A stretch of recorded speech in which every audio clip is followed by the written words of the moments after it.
Justice League is a cowardly, groveling mess of a film. That's not to say there isn't fun and entertainment to be had with it, but it is the epitome of scummy studio mismanagement in filmmaking, packed to the ever-loving brim with greed and deceit. I used to be able to look at it much more forgivingly, but since more has come out about the film officially, I just can't look at it the same. It was always a sorry state of affairs when the first live-action outing for the most iconic superhero team of all time would feature the world's first post-production removed mustache. Now look, I am a big fan of Zack Snyder's DC Extended Universe movies so far. Man of Steel and Batman v Superman Ultimate Edition are some of my favorite superhero movies ever made. Almost up there with Sam Raimi's Spider-Man trilogy. With all that being said though, I can understand why not all of Zack Snyder's vision was necessarily considered palatable for the general audience, which is what Warner Brothers wanted to aim the DC Extended Universe more towards, in order to compete with the Marvel Cinematic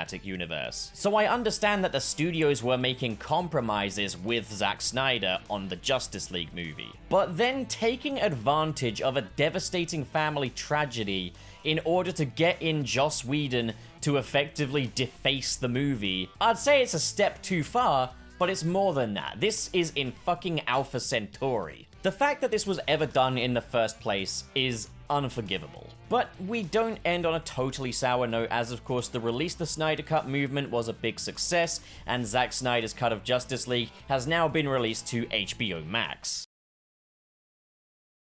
Now, before even going into this film, I like it.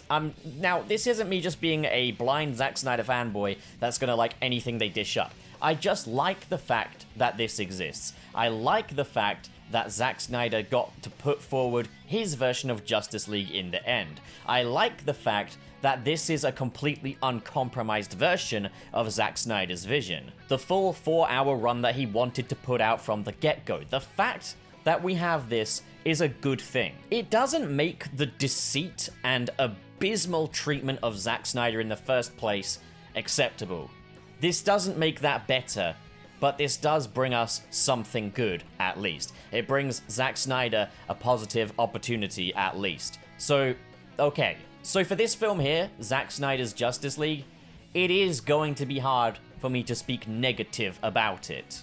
Because however good or bad the film is, it's a good thing that this exists. It's a good thing that it's here. This is something to be respected. The fact that Zack Snyder, as a filmmaker, followed this up in this way after being treated like that by the studios is very respectable. I understand why not everybody loves his movies, but I think love or hate the movies, like, you gotta respect this guy for his resilience. I can think of an abundance of filmmakers that would probably turn their back on the profession of filmmaking altogether were they ever treated like that. It takes strength, it takes resilience, and Zack Snyder and his community of fans have done wonders. They've done wonderful things here. And Zack Snyder was fairly vocal about what we could expect from this cut, which is very strange, as some of the stuff that he gave away could be considered quite spoilery. The thing with Zack Snyder's Justice League is this is no ordinary film. This is a total 4-hour experience of a director's raw vision for a big Hollywood blockbuster franchise. This is probably one of the most raw pieces of auto cinema that you're going to get from the superhero subgenre. This is a labor of love from some very passionate individuals for some very passionate individuals, and the chances of us ever getting a film like this again are minimal. The chances of us ever getting this film in this form were really minimal. I, for one, would have been over the moon if they announced that the Snyder Cut was coming, and it is the compromised version that Zack Snyder was working on that would meet just the 2-hour mandate and have a lot of humor in it, minus all of the Joss Whedon stuff. I would have been fine to accept that. I think most people would. But the fact is, we've got the full thing. We've got the whole Snyder Cut, with modifications that Zack Snyder wanted in the first place, such as a black-suited Superman, such as extensions on the Nightmare stuff, such as a number of different cameos and references that really separate this from anything we could ever have expected in 2017. Which is what makes this not just Justice League the Snyder Cut, but really makes it live up to its name of Zack Snyder's Justice League. This is his vision, his film. So it's time to see the Justice League finally get done their due justice. So, it's done.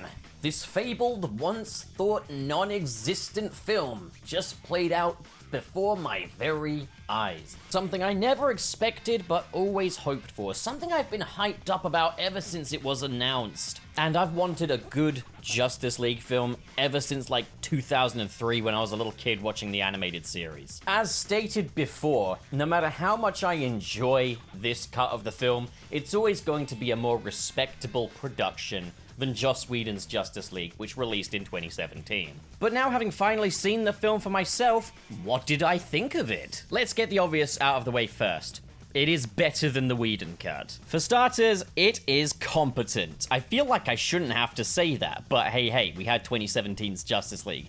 Not that I ever thought that Zack Snyder's Justice League would let that kind of thing slide, but there was always the wonder of would there be some VFX shots that aren't brilliant because of, you know, the situation that's going on at the moment. And I could safely say, well, none that I noticed. If there are any, I'd have to probably be on the lookout for them. But the film definitely has that Zack Snyder signature to it. There's not a single shot in here that looks like it was from the Whedon cut, or any kind of glaring reshoot or anything. It all looks very consistent. It all looks gorgeous. Fabian Wagner just did chef's kiss with this film. The story this time around it follows the same loose concept as Justice League 2017, but it's much more elaborated upon. There's much more to the threat this time. The characters are all a lot more fleshed out, particularly Cyborg, but also Flash and Aquaman had a lot more done with them. In fact, across the board, everyone's had more done with them, but it's like those three are the ones that I noticed the most. We also spent significantly more time with Alfred as well. And all of the actors had great chemistry, and I have to say,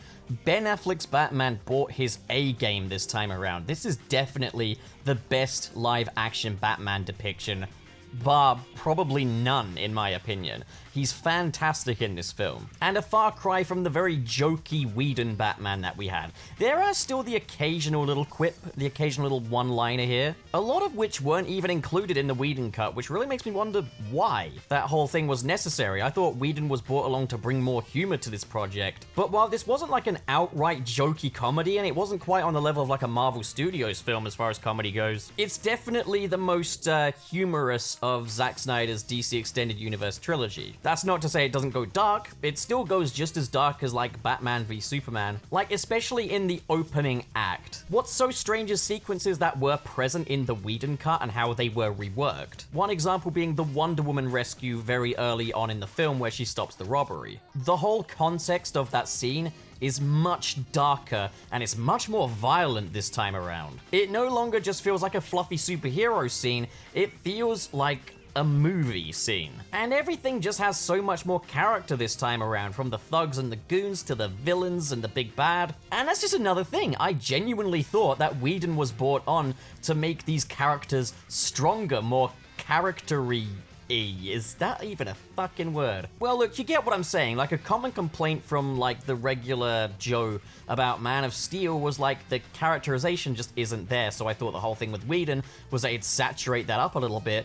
But genuinely, they have no less character in this cut. It's just that it feels much more natural. Everything feels much more deliberate. These characters just shut up from time to time. It's a less chatty version of the film, but the character beats are much more present in this one than they were in the Whedon cut. Another big surprise was how much more expansive and lengthy the action sequences in this version are. It kind of follows that very Zack Snyder-y template for his DC Extended Universe movies, where the first half is kind of setting up the stakes, and the entire second half is the big superhero action payoff. So yeah, you're gonna be waiting a little while to see the League all assembled and suited up and stuff like that, but once they do, they do. And that's not to say that the first half isn't full of thrilling action and great character beats. Once again, Cyborg being very much the standout of that. Let's also talk villains. As we know, there's not just Steppenwolf as the main big bad this time around, we've also got Darkseid and Darkseid. But obviously Steppenwolf is the main villain that the Justice League are fighting in this one. And he was one of my biggest complaints about the Whedon cut, was I just thought that Steppenwolf was a lame villain,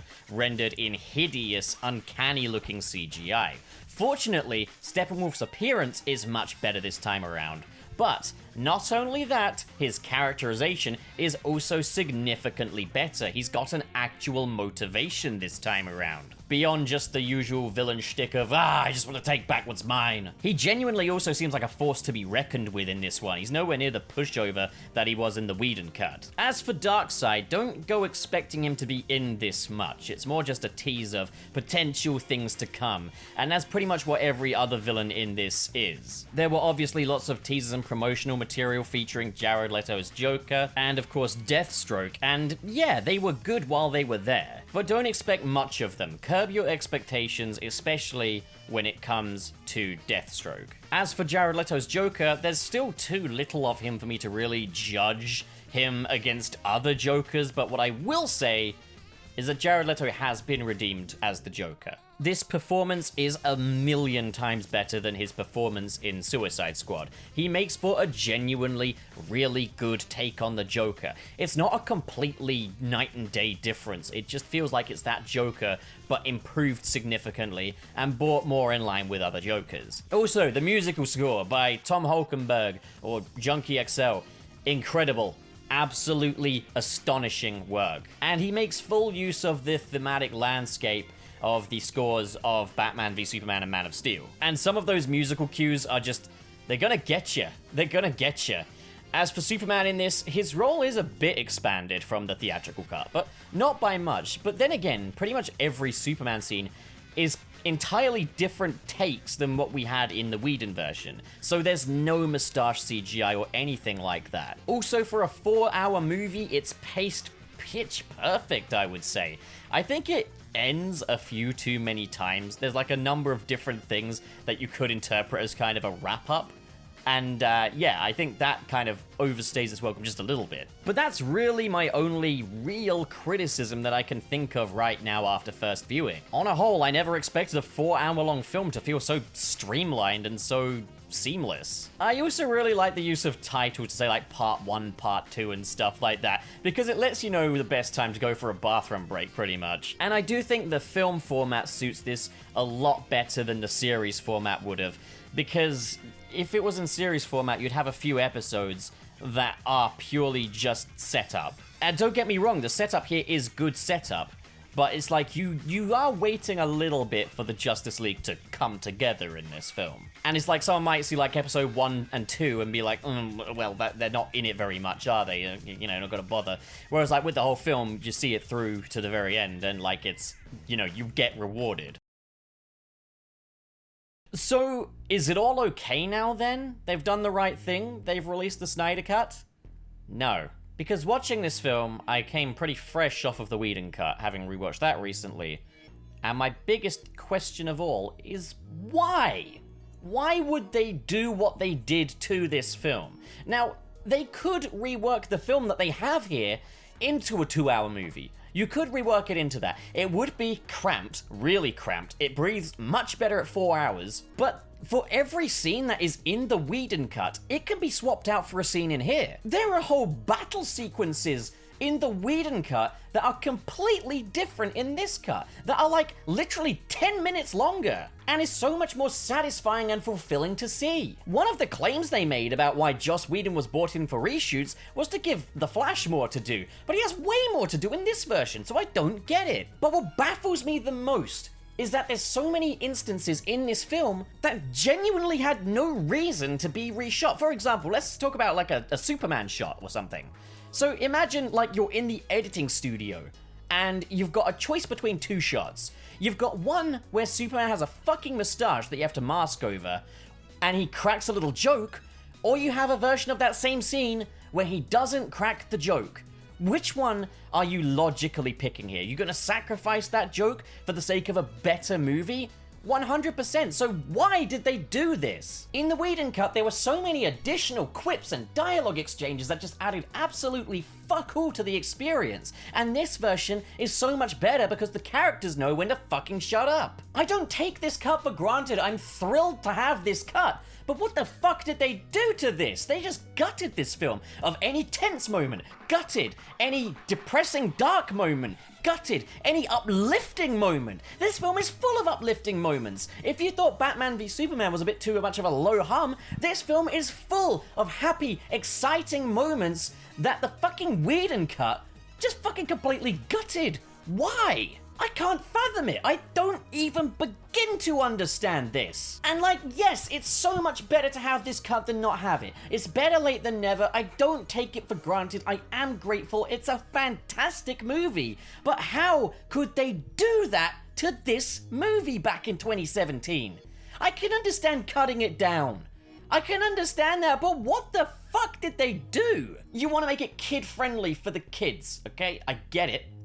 But kids love action in superhero movies, and this film has double-length action sequences that the original had. In what fathomable regard is the Whedon cut better than this one? In what fathomable regard would you go with that over this? And because they did that, they tried to put a stop to the Snyderverse. They abandoned the project. So because that stupid fucking Whedon cut screwed the pooch, we're probably never going to get the sequels to this. I don't understand. I do not understand the process behind how this became the Whedon cut. By all means, cut it down. By all means, take some of the blood out there to make it a bit more kid-friendly for a mainstream release. But how the fuck do you go from this to the Whedon cut? How do you go from this to reshot awful action sequences that consist more of one-liners than actual action? How do you go from these characters to those little catchphrase dispensers that we had in the Whedon cut? I cannot comprehend it. I'm gonna sound like a Snyder fanboy here, but this is blood, sweat, and tears, this film. Blood, sweat, and tears went into this. It's art in its own little regard. And they just completely fucking defaced it. And because of that, we're probably never going to get to have more of this. We're probably never going to get to see the story Zack Snyder wanted to tell with his Justice League movies come to fruition. So after this experience, I've got 6 words. Fuck Joss Whedon. That also goes for Jeff Johns and John Bergen, whoever the fuck. And the other 3 words, restore the Snyderverse. Provided Snyderverse is all one word. Between Man of Steel, Batman v Superman Ultimate Edition, and Justice League Zack Snyder Cut, these are some of the best superhero films I've seen since the Sam Raimi Spider-Man trilogy. And it's like we had the whole fiasco with the Batman v Superman theatrical cut down where they removed some pretty important story stuff. So why did they do it again but worse for the fucking theatrical Justice League and blow so much of their credibility? I can't believe they did that to this movie. But at the same time, I'm overjoyed that we have this. I'm overjoyed that we have this cut. It's phenomenal. Zack Snyder's Justice League, well worth the wait, well worth the campaigning. It's a phenomenal movie. But guys, push that Restore the Snyderverse hashtag. I'm sorry, but I can't say that the DC Extended Universe is going in a better direction than this. I like this way better than Wonder Woman 1984 and Aquaman and Shazam, which admittedly I really, really love. Don't get me wrong, Shazam, fantastic movie. But what they had going on here with Zack Snyder was truly something special. And if they just worked with Zack Snyder and did these films properly, they could have something really great going. So that's my big takeaway. Fantastic film, still works standalone, but it very much does set up a bigger picture thing. And the bigger picture that it sets up is so exciting that that's what's kind of frustrating about the situation. It's not like say, Amazing Spider-Man 2 situation where it's all set up and no actual payoff. No, the movie you've got here is amazing, but it promises more amazing things to come. I want to see those happen more than I want to see any more of anything else the DC Extended Universe is giving us. So what do you guys think? Comment below and discuss, and as always, if you enjoyed this video and you want to see more like it, hit subscribe, hit the like button, and in the description below is the link tree where you can go and support my channel. I would really appreciate that. Thank you so much for watching, guys, and have a great day. So what do you guys think? Comment below and discuss, and as always, if you enjoyed this video and you want to see more like it, hit subscribe, hit the like button, and in the description below is the link tree where you can go and support my channel. I would really appreciate that. Thank you so much for watching, guys, and have a great day.